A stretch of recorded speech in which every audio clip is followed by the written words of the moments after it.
All right, Alexander, let's talk about Putin's interview with international journalists at the St. Petersburg International Economic Forum, which has started. And Putin covered a lot of topics, as always, and he took questions from journalists from around the world, including journalists, I believe, from Reuters and Associated Press. Yeah. I don't know, was the BBC there as well? No, I didn't think so. But those two. But Putin Reuters was absolutely there. Okay, Putin and took Spanish questions. media, Spanish media from were there Collective too, West media, something that leaders of the Collective West will never do. They will never take questions from Russian media.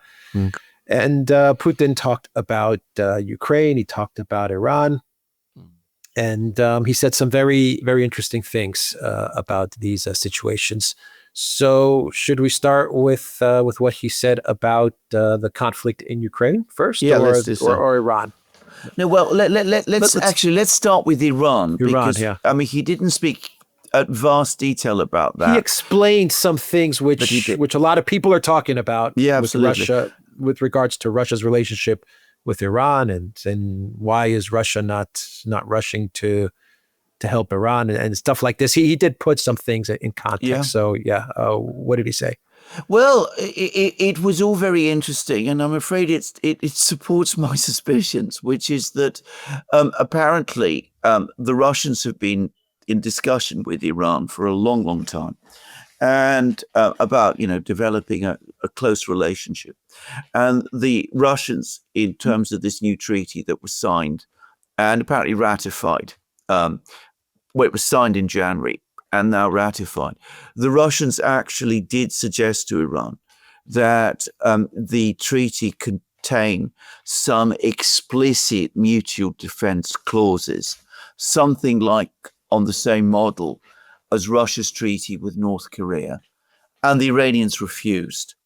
And the Russians also offered to Iran to help Iran develop an air defense system, not just supply individual air defense systems like the S-300 and the Tor and things like that, but actually create a single unified air defense system encompassing the whole of Iran, in which the Russians are the universally acknowledged experts. I mean, they've been working on creating air defense systems since the early 1950s. So, I mean, they have done this to a degree that no one else has done. Probably only China can match them in this. Anyway, the Iranians refused.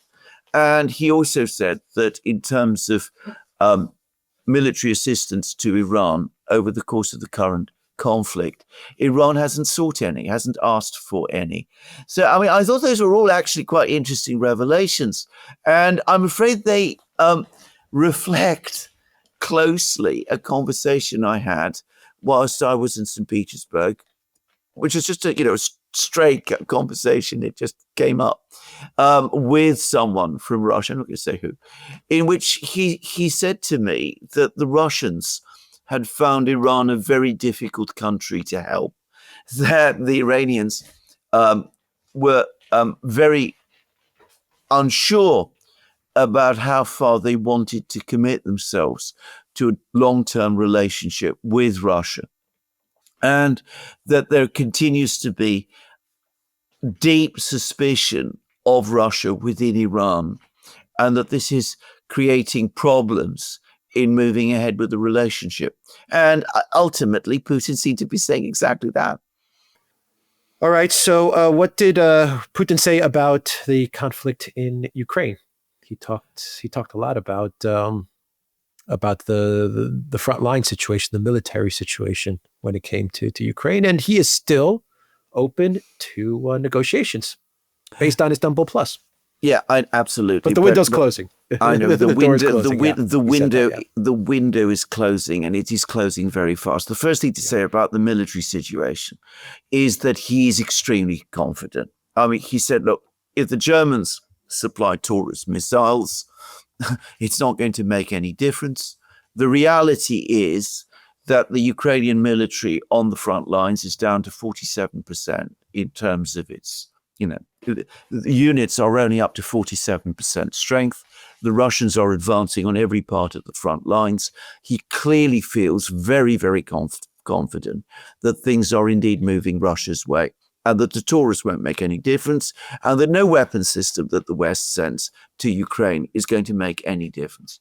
But about the overall situation, he said that Russia had made massive efforts to try to resolve this problem with Ukraine diplomatically, that they started all the way back in 2014, that they didn't start the war in 2014, that Ukraine started the war in 2014 by attacking Donbass then, and by conducting the coup, the Maidan coup, in February 2014 as well. He again brought up the duplicity of the Western leaders over the course of the Minsk negotiations, that the Russians were tricked into agreeing to the Minsk agreement in February 2015, which was simply used as a means to rearm and re-equip and rebuild the Ukrainian military. And clearly that remains a very bitter thing for him. But he said that, the Russians were prepared to negotiate. They were prepared to speak to Scholz and Macron, and Scholz and Macron stopped talking. He discussed the March, April 2022 negotiations.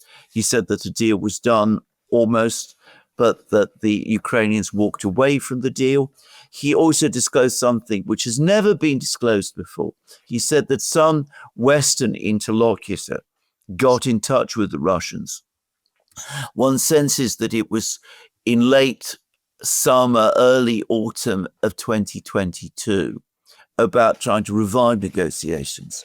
And the Russians said, look, we've had this deal with the Ukrainians. We are prepared to only ask for Donbass. We're prepared to return Zaporozhye and Kherson to Ukraine, despite the sentiments of some of the people there. The only thing we ask is that we be granted a right to send supplies by land across Ukrainian territory to Crimea, that in fact we be provided with some kind of easement, as he put it, a legal treaty right to do that, a kind of corridor, if you like, rather like the corridor that the Western powers had in order to keep Berlin supplied during the Cold War, West Berlin supplied during the Cold War. And he said, we made this proposal. This person took it with him to Kiev, and the Ukrainians responded by saying, you must be a Russian agent. So that offer no longer applies. He said that in light of that, they now moved forward and had the referendums in the 4 regions. He made it absolutely crystal clear that the 4 regions are not going to be returned to Ukraine. He was pressed about whether he's prepared to negotiate with Zelensky. He said, absolutely, I'm prepared to sit down with Zelensky. Zelensky is going to be Ukraine's chief negotiator. But that doesn't change the fact that Zelensky is not the legitimate president of Ukraine. That means that anything he signs has no legal force. And the question is not whether I'm prepared to negotiate with Zelensky, but about who in Ukraine is going to sign the final agreement in order to make it stick. Now, I have to say, I read it all. The cumulative impression I got from all of this is that Putin is still going through the motions of conducting negotiations. He is not ruling them out, but he no longer believes, or he doesn't believe, that they will ever achieve any kind of outcome, and that in his own mind, a military outcome is the only one now which is possible. And I believe that he thinks he has it in his reach. So that was my overall impression of what he was saying. Always he talks in very measured, carefully calibrated language. He's always very careful what he says. But that was the overall impression I got. Yep. Agreed. He said he's open to negotiations, but if a military solution is what's coming, then he said that's what's going to happen. Yeah. He also took a question about Trump and the United States and the normalization of ties between Russia and the United States. And I believe the question, the reporter actually asked him whether he believes it's true what Trump says about if he was president, this war would have never happened. And Putin actually said he's probably right. Maybe this war would have never happened if Trump was president. Can you talk about the things that he said about the United States and Trump? I thought it was an interesting reply from Putin. It was a fascinating exchange, actually, because what Putin said was that he did think that there would be that the war would have been avoided if Trump had been president, and the reason Putin thinks that is a conversation he had with Biden immediately before the war started. And he went into much more detail about that conversation, the one he had with Biden, than the one that he usually does when discussing conversations with foreign leaders. And the point was that Putin says that he told Biden, look, we absolutely do not want any kind of conflict. Everything we should be working towards should be intended to avoid any possibility of war. So we need to come to some kind of compromises and arrangements so that war can be avoided. And Putin didn't really spell out exactly what his proposals were, but you get the sense that they were quite detailed. And he didn't exactly say what Biden's response was. But again, you got the sense that Biden's response was either shifty or evasive or completely negative. And Putin said effectively that he thought that if his interlocutor had been Donald Trump, the response would have been completely different. So he was making a very interesting contrast between Biden and Trump. Biden, clearly hostile, clearly negative, unwilling to bargain at all, unwilling to make any concessions whatsoever. Trump, much more flexible, much more interested in coming to an actual agreement, a real deal. And with Trump, negotiations were possible. With Biden, they were not. And it was very interesting. And it suggests to me that in spite of everything, in spite of what's happening now with Iran and all of that, Putin still believes that going forward, he can establish a relationship with Trump in a way that he can never establish a relationship with Biden. Yeah, I was going to say the same exact thing. In spite of everything that has happened, including everything that happened a couple of weeks ago with the airfields, and the attack inside of the Russian Federation, and the trains, the terrorist attack on the trains, and the posts, Truth Social posts from Trump. Putin is still seeing Trump as the best option when it comes to normalization of ties between the United States and Russia. And Putin explained it as the fact that Trump is a transactional president. Yes. Yeah. Yes. Now, some people might find that surprising in light of the events. It was a surprising comment from Putin. It was a surprising comment, but he said transactional president makes him more pragmatic. Is actually, to be fair to Putin, exactly. That's what he said. I mean, the Trump is not just a president; that he's also a businessman. And that makes him more transactional and more pragmatic. Yeah, that's so what he said. It was an interesting exchange. In fact, it was striking that he spoke quite well of Trump. I mean, in spite of everything, in spite of the fact that they've had apparently some tense words, but he still seems to think that Trump is certainly an improvement as far as he's concerned, a massive improvement from Biden. Well, Biden is probably just about the worst president that Putin has ever had to interact with. But with Trump, a way forward can be found. Now, some people might think that Putin is wrong about that, but that's what he appears to think.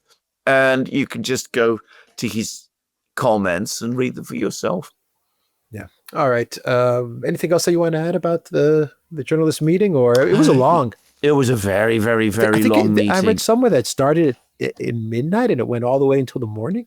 Yeah, absolutely. It did indeed. I mean, this is Putin. I mean, he seems to be a 24-hour president. When does he sleep? And he remains coherent and clear, and he never loses his thread or appears to get tired or flags at any point during. It's really quite remarkable, actually. The other thing that came across to me is his complete contempt for the Europeans and his sense of betrayal by Germany. Yeah. I mean, he was asked, do you think the Europeans are in a position to act as mediators? And he basically said no. And he feels clearly very deeply betrayed by the Germans. And when the suggestion that Germany might be a mediating party came up, he said, look, if Merz wants to talk to me, I'm absolutely happy to talk to him. But the fact is the Germans are providing Leopard tanks to the Ukrainians. They're doing all of these things. They're in no position to act as mediators. Certainly they're not in a position to take the place of the United States. So he clearly has no time for the Europeans anymore. He didn't have a good word to say for them anywhere in this mammoth interview. Yeah, agreed. All right, we will end the video there. The Duran.locals.com. We are on Rumble, Odyssey, BitChute, Telegram, Rockfit, and X. Go to the Duran shop, pick up some merch like what we are wearing in this video. The link is in the description box down below. Take care.